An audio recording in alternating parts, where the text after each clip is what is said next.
All right, let's dive into one of the all-time great puzzle mysteries, starring the legendary gentleman thief, Arsène Lupin. The story is called The Play of the Sunbeams, and it kicks off with a crime that is just so clever and so bizarre, you won't believe it. The whole thing really boils down to this one single question. How in the world can the sun literally write a secret message on someone's skin? I mean, it sounds completely impossible, right? Well, let's see how Arsène Lupin handles the impossible. So, picture this. We're on the Normandy coast in France, and it's not just hot, it's the middle of a brutal, suffocating heat wave. The sun is just relentless, beating down on the beaches.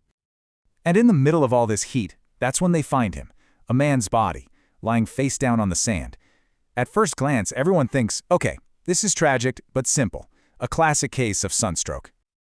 But, oh no.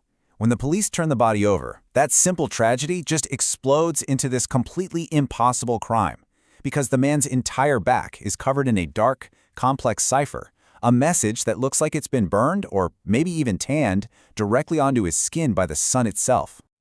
So right away, you have these two totally different ways of looking at the crime. You've got the police, led by poor Inspector Ganimard, who are completely stumped. They're throwing out these wild theories, secret societies, magic, maybe some new kind of technology. And then you have Arsène Lupin, just kind of observing from the sidelines, pretty sure it's all just a very, very clever trick. And this, right here, gets to the absolute core of Lupin's genius. He starts with a simple, powerful idea. The sun is just the sun. It cannot write messages. By just flat out dismissing the supernatural, he changes the whole problem.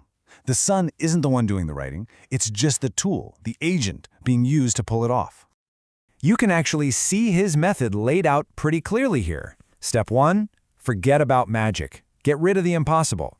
Step 2, come up with a rational, scientific guess. And step 3, once you have a theory, you investigate the victim to figure out the motive. Simple, right? And his whole hypothesis is built on this one scientific concept, photosensitivity. And it's not as complicated as it sounds. It just means a substance changes when light hits it. You know, like how an old photograph develops in a darkroom? It's that same basic idea. So Lupin figures the ink they used had to be a colorless chemical. The killer just painted the message on the victim's back, where it was totally invisible. But then, once the body was left out in the sun, the UV rays went to work, and that invisible message slowly developed, darkening right there on the skin. Okay, so with the how more or less figured out, Lupin turns his attention to the why, and the investigation pretty quickly reveals the victim's identity, a man named Monsieur Larnaud, who, it turns out, was a professional blackmailer. Well, all of a sudden you've got a whole list of people who might have wanted him dead.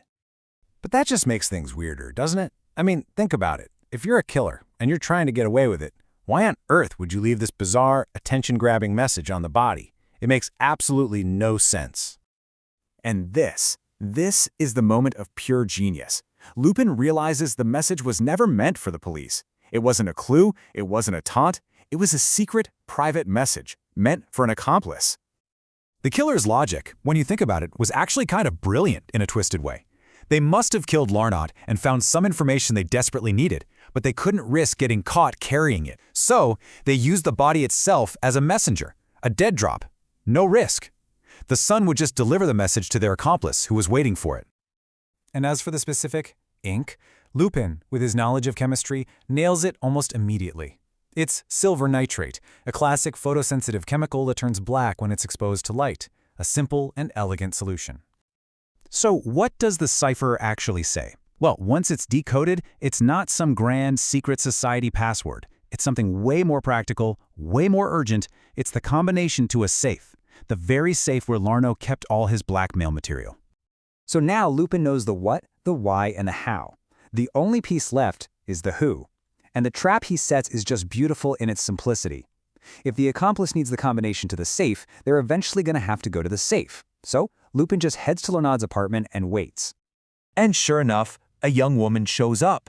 Turns out she was one of Larnaud's victims. When Lupin confronts her, the whole story comes tumbling out. Her brother killed the blackmailer to protect her honor. He's the one who found the safe combination and wrote it on Larnaud's back so he could pass the secret to her, and she could destroy the evidence against herself. And in a move that is just pure Arsène Lupin, he doesn't call the cops. See, for him, it was about solving the puzzle, not necessarily enforcing the law. He sees that their motive was just desperation, not greed. So he lets the woman go, along with all the incriminating documents. So why is this little story considered such a masterpiece? It's just this perfect mix of things. You've got an elegant, completely self-contained puzzle, you have scientific logic totally winning out over what looks like magic, and it gives us this incredible insight into Lupin's character. He's a problem solver who's driven by curiosity and his own code of honor, not by the letter of the law. And that really leaves us with the big question at the heart of the story. Lupin chose compassion over the law, and it makes you think, what is true justice? Is it something you find in a law book, or is it something more like the spirit of compassion?